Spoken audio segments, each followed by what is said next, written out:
నెల్లూరు జిల్లా కాంగ్రెస్ పార్టీ అధ్యక్షుడిగా యువ రాజకీయ నాయకుడు నారపరెడ్డి కిరణ్ కుమార్ రెడ్డి ఎంపికయ్యారు. రాజకీయాల్లోకి వచ్చిన అనతి కాలంలోనే తనదైన ముద్ర వేసిన కిరణ్ సామాజిక సేవా కార్యక్రమాలతో ప్రజలకు చేరువయ్యారు. గత అసెంబ్లీ ఎన్నికల్లో కోవూరు నియోజకవర్గ ఎమ్మెల్యే అభ్యర్థిగా పోటీ చేసిన ఆయన ఆ తర్వాత రాష్ట్ర కాంగ్రెస్ అధికార ప్రతినిధిగా, నెల్లూరు సిటీ ఇన్ఛార్జిగా పార్టీ బలోపేతానికి విశేష కృషి చేశారు. ఆయన అంకిత భావాన్ని గుర్తించిన కాంగ్రెస్ అధిష్టానం ఇప్పుడు జిల్లా పార్టీ పగ్గాలను ఆయనకు అప్పగించింది.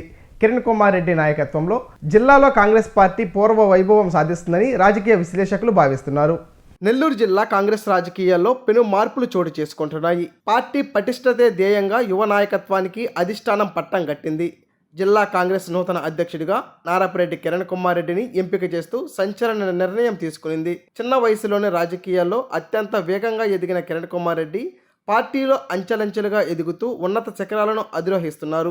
ఇప్పటికే కోవూరు ఎమ్మెల్యే అభ్యర్థిగా, రాష్ట్ర అధికార ప్రతినిధిగా మరియు నెల్లూరు సిటీ ఇన్ఛార్జిగా తన సత్తా చాటిన ఆయన నిరంతరం సామాజిక సేవా కార్యక్రమాలతో ప్రజలకు చేరువయ్యారు.